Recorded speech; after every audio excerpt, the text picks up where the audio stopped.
The other thing that we've heard a lot from over the past little bit from the CEC, but also from faculty, because you're getting these repeated messages from them, is what happens when we reject the vote? Are we going automatically out on strike, right?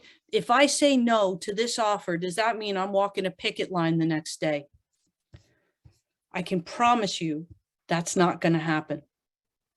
There's also one other thing I can promise. There's one guarantee. If you accept their offer, your working conditions aren't getting any better. That's a promise. This is it. What you have right now is what they have on offer.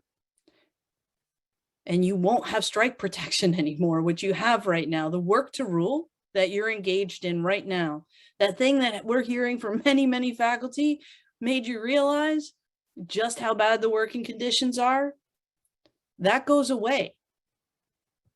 If you reject the offer, your conditions certainly won't get any worse, and any settlement that's reached, whether it's at the table or through binding interest arbitration, will have to improve on what's here now, because faculty will have clearly rejected this as not enough. It's important to know too, that management can't force another offer vote. This is their last kick at the can. This is the only kick at the can.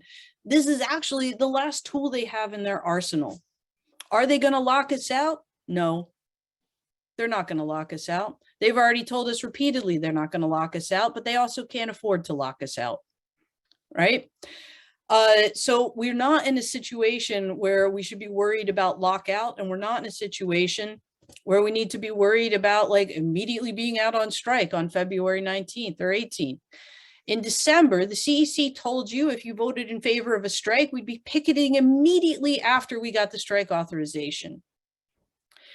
They were wrong then, and they're going to be wrong again. What we did was get creative.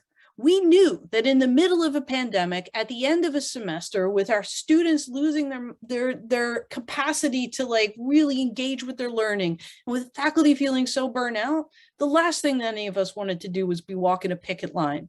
That would have been sheer foolishness. What we needed to do was to send a clear message to them that faculty's volunteer work is what makes this system run, and we want to be acknowledged for it. We've been sitting here for 40 years waiting for acknowledgement of workload. This is the time to make that happen. So we went on work to rule. Be clear, you're on strike right now. Work to rule is a form of strike action, period. There are many creative ways to take strike action, and work to rule is one of them. And what the CEC has responded with is fear mongering. They've been using captive audience tactics of, forcing faculty to get email through the college systems. They've been doing union busting all over the place. Their goal is to weaken all faculty. That's their goal, not just for this round of negotiations, but broadly. If we were looking for a strike, we would have been on a picket line weeks ago. We've done everything we can as a team to avoid a full strike in the face of the most aggressive employer tactics we've seen since 2009. We have been creatively and strategically responding to what's happening throughout this process. And if I called every single team member to the front right now, we would tell you the same thing.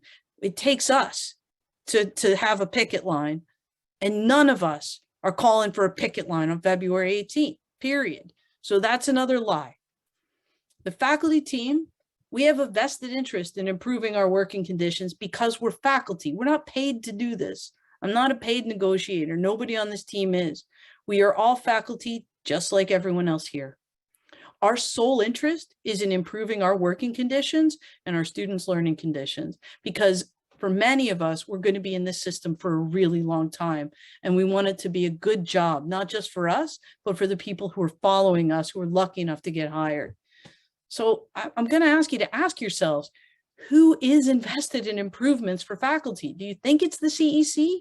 They're an arm's length government organization with zero transparency about decision-making, hiring, or their own salaries. We're putting it all out on the line for you because we are you. Our current offer, if we reject the management offer, the current offer of voluntary binding interest arbitration remains on the table.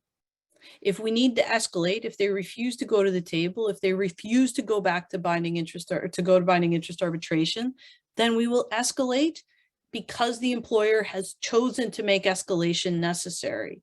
And that escalation will look like more pressure on the colleges. Currently in Work to Rule, we're in phase 2. We've been focusing on evaluation, swift time, activities that happen in non-teaching periods. What are we going to do during reading week? And we've been trying to find ways for full-time and partial load faculty, for counselors and librarians to all apply very strategic surgical pressure on the administration. And it's working. That's why they called for the forced offer vote. In phase 3, that's the next phase. And that would happen if they refuse to continue to bargain. It will escalate slowly. We have some very good, creative, and simple ways to increase pressure on the admin without putting students in jeopardy. And so when I say what's coming, if necessary, is going to make it a lot harder on administration, but not a lot harder on faculty or students, I can promise you that's true. Before we got anywhere near a picket line, my friends, we have more phases of Work to Rule to get through. We also have very creative ways that we can approach any kind of full labor withdrawal. It doesn't have to be traditional picket lines. There's a lot of different paths we can go down. We know how stressful this is, and we're subject to the same conditions. Again, we have anywhere between, 12 and 20,000 people working in this system at any given point that are unionized. And for us, we know the responsibility that comes with that. And we do not take any action lightly, and we do not take any action without consultation with our presidents, all 24 local presidents, and our bargaining advisory committee of 32 additional people. So we don't actually take decisions without checking in with the people who are going to have to suffer with the consequences of those.